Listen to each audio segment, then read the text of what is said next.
You're looking inside a corporate-owned private prison. It's Friday at 8 p.m. Black men are being beaten by Hispanic men. The guards, unarmed, have run away.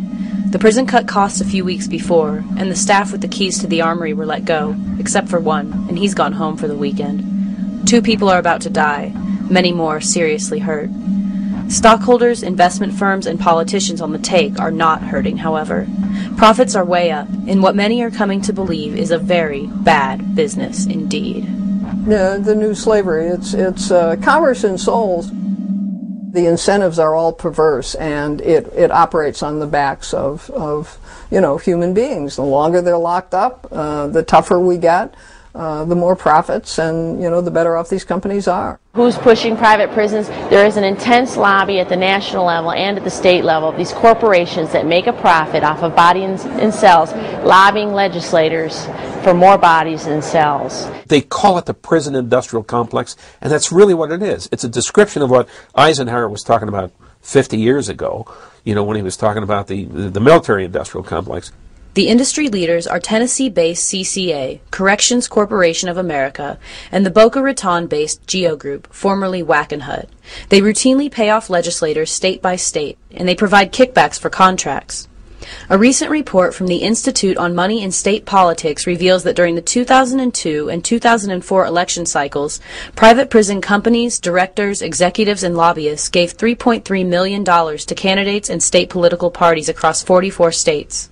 Colorado legislator Buffy McFadden wants to stop these practices. I can speak to a definite instance that's happened in Colorado in the past year. The number 2 man at the Colorado Department of Corrections was on sick and annual leave while consulting for a private prison corporation that bid and was awarded a private prison contract. The state employee, Nolan Renfro, was working on the state's time consulting for the private prison corporation. The private prison industry got its start in the 1980s, when the get tough on crime public sentiment combined with the Reagan-era philosophy of pushing off government services onto the private sector.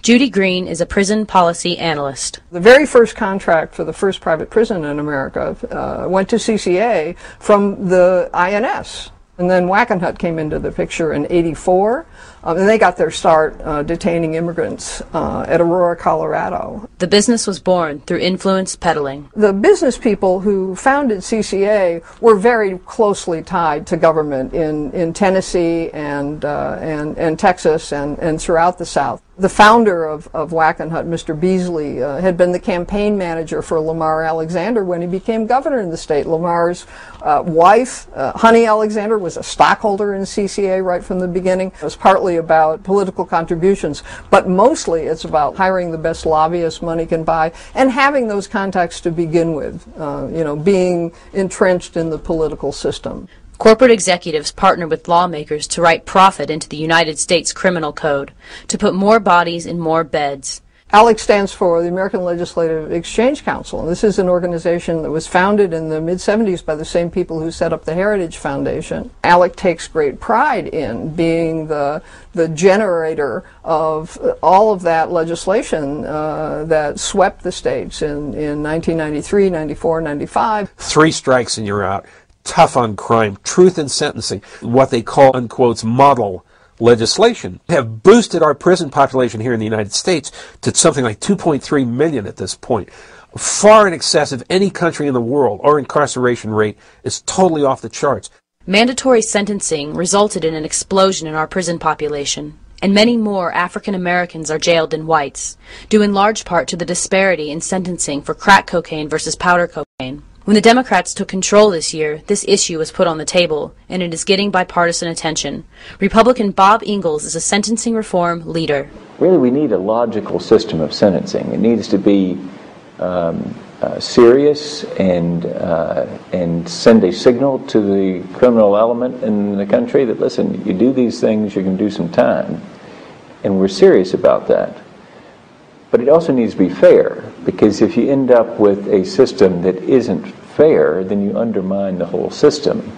Private prison corporations approach poor, primarily rural communities, offering employment opportunities and big money handouts for long-term contracts. However, Protests on behalf of labor are increasing as wages and jobs have been cut and conditions for workers have worsened. Well, the industry has always made the argument that they can deliver better services at a lower cost and save taxpayer money. They come in there and they say, we're going to have these wonderful jobs, we're going to have benefits, you know, it's going to be great pay, living wages, and we'll pay a lot of taxes, and we'll bring all these other businesses down like motels for the visitors and the prisoners.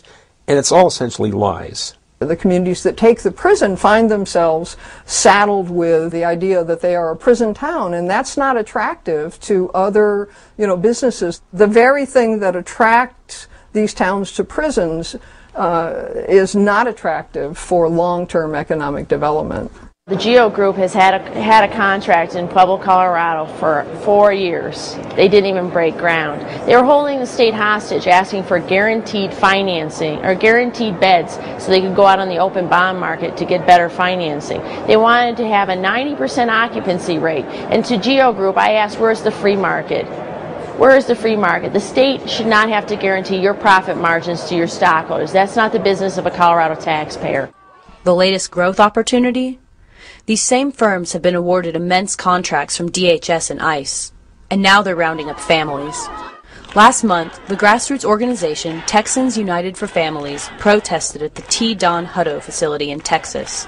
The prison is now being operated as a quote-unquote family facility. There are 400 people there, 200 of them are children, mostly mothers and their children. The children are dressed in prison scrubs.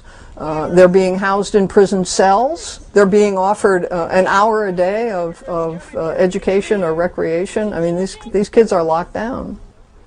And just like with the criminal justice crackdown, the Get Tough crackdown, which was going to solve the problem of crime in America, what it's going to do is create a whole new market for a lot of people to make a lot of money, and that's a very unhealthy thing. This distorts a very important and complex area of public policy that needs to be thought through. Did you see this is the new director of the Department of Corrections? Oh, nice to meet you. Malia. How are you doing? Malia Brookram. Good.